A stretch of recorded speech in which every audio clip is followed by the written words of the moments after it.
Our first scripture reading today comes from Micah, chapter 6, verses 6 through 8, which can be found on page 886 in your Old Testament in the Pew Bible. With what shall I come before the Lord and bow myself before God on high? Shall I come before him with burnt offerings, with calves a year old? Will the Lord be pleased with thousands of rams, with 10,000s of rivers of oil? Shall I give my firstborn for my transgression, the fruit of my body for the sin of my soul? He has told you, O mortal, what is good. And what does the Lord require of you but to do justice, and to love kindness, and to walk humbly with your God?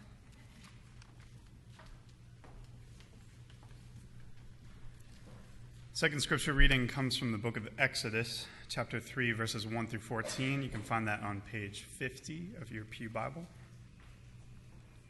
Listen again for the word of the Lord.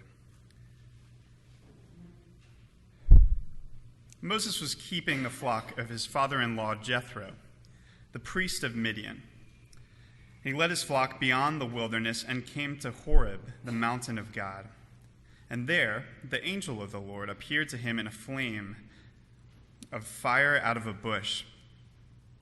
Moses looked, and the bush was blazing, yet it was not burning up. And Moses said, I must turn aside and look at this great sight and see why the bush is not being burned up. When the Lord saw that Moses had turned aside to see, God called to him out of the bush, Moses, Moses. And he said, Here I am. Then God said, Come no closer, remove the sandals from your feet, for the place on which you are standing is holy ground. And he said further, I am the God of your father, the God of Abraham, the God of Isaac, the God of Jacob. And Moses hid his face, for he was afraid to look at God. Then the Lord said, I have observed the misery of my people who are in Egypt.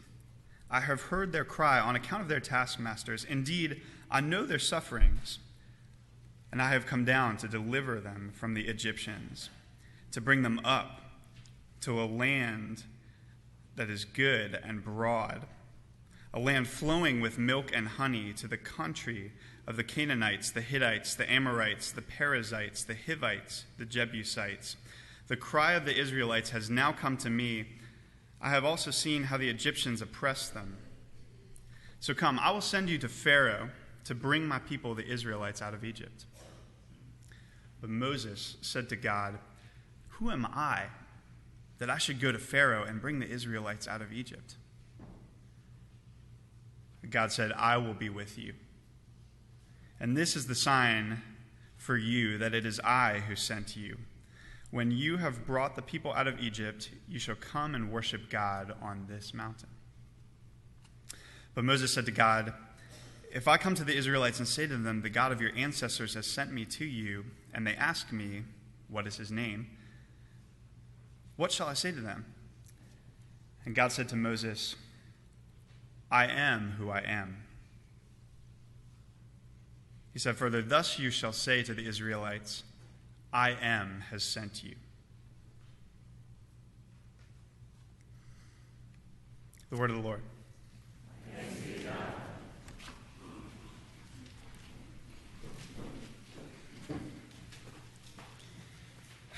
Hello, I'm Katie Gamble. I'm going to my sophomore year at McLean High School.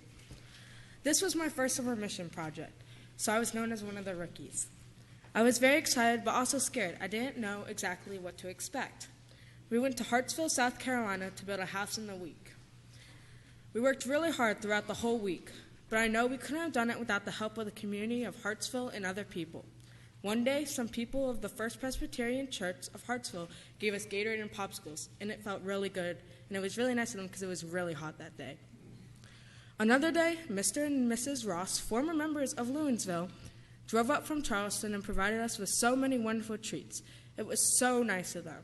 A lot of people from the community drove by and was always thanking us, including their mayor, Mayor Mao. At the dedication ceremony, a lot of people showed up from the community thanking us, and it really meant a lot. It showed how thankful they were, even though we were just doing a little part, but it meant a lot to them. I would also like to give a big thank you to all who donated to help us raise $70,000. One thing I really noticed when I was down there was the struggle of people in their daily lives. There was this one guy who always came by the worksite and always had a smile on his face, but he lost one of his legs. He'd always be around town in the heat, but always had a smile on his face. He never let anything stop him. Haley, who's an amazing person, who is a single mom, has 3 kids and always works so hard to make sure her kids get what they need. She works at a convenience store, but after work every day, even though she was tired, she would always come help at the worksite. And at least whenever I saw her smile and see all the progress and her talking to me about how it started to really look like a home, always made my day. Both of those people are such inspirational people for not letting anything stop them, even when challenges hit them so hard. So I was thinking about how people told me, after your first summer mission project, you come back with a whole new perspective on life, which was very true for me. I am so honored to be able to participate in the 2015 summer mission project. I also realized I can't hammer to save my life. But me, Tatum, and Madison can put a rocking chair together really well. But honestly, I am so happy I went on the trip. I learned a lot about myself and others. I got to meet amazing people and hear their stories. I wouldn't take back any part of the trip. It was a once-in-a-lifetime opportunity. I can't wait for Summer Mission 2016. Thank you.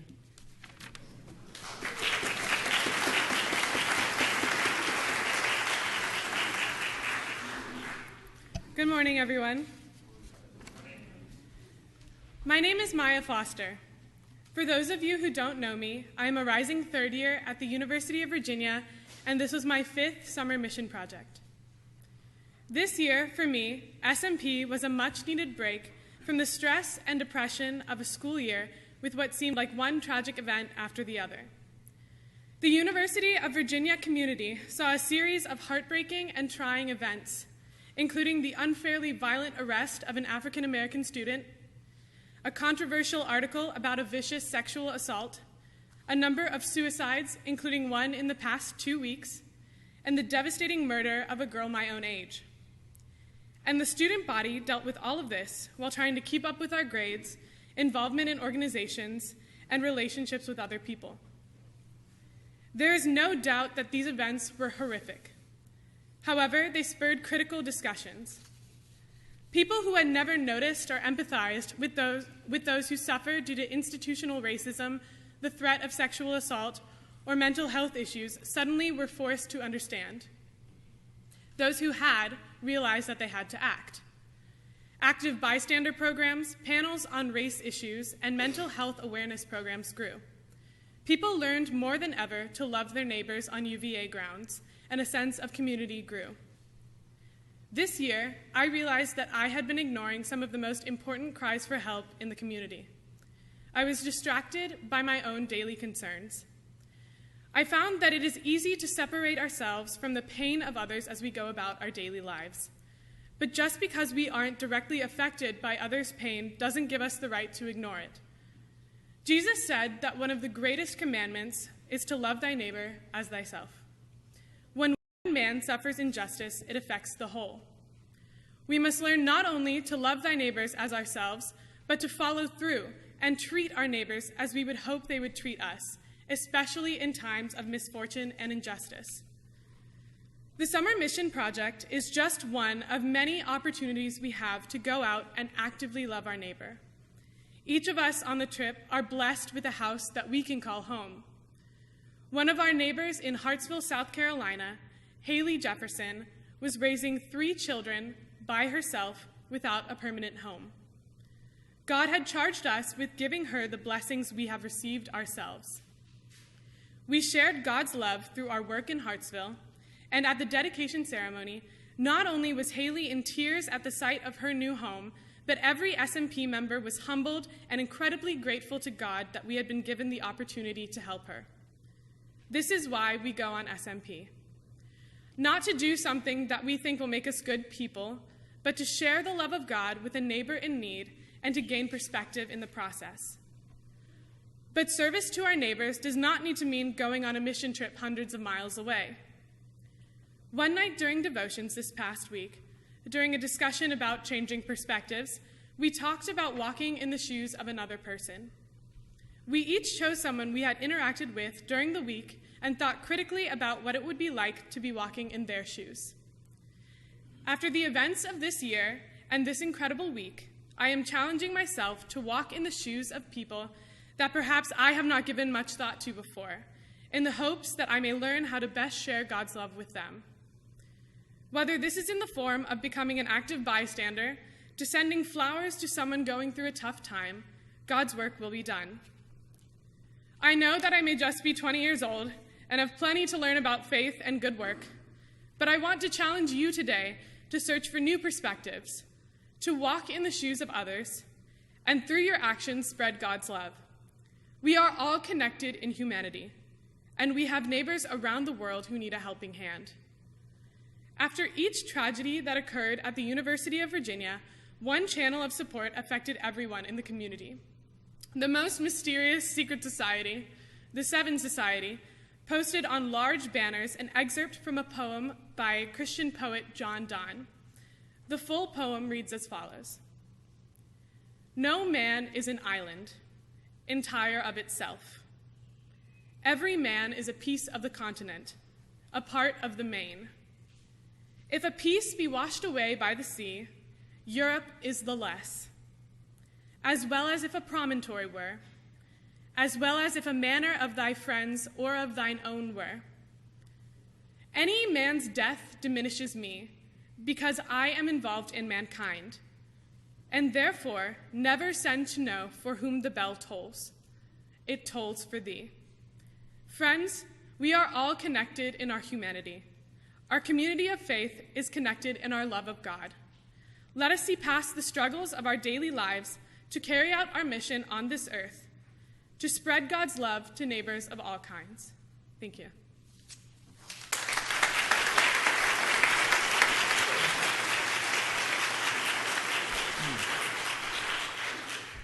Good morning. I'm Evan Ayers, and this was my 15th summer mission project. My family has been attending Lewinsville Presbyterian Church since I was in the second grade, and my mom told me that it was time to join the children's choir. Kind of stuck.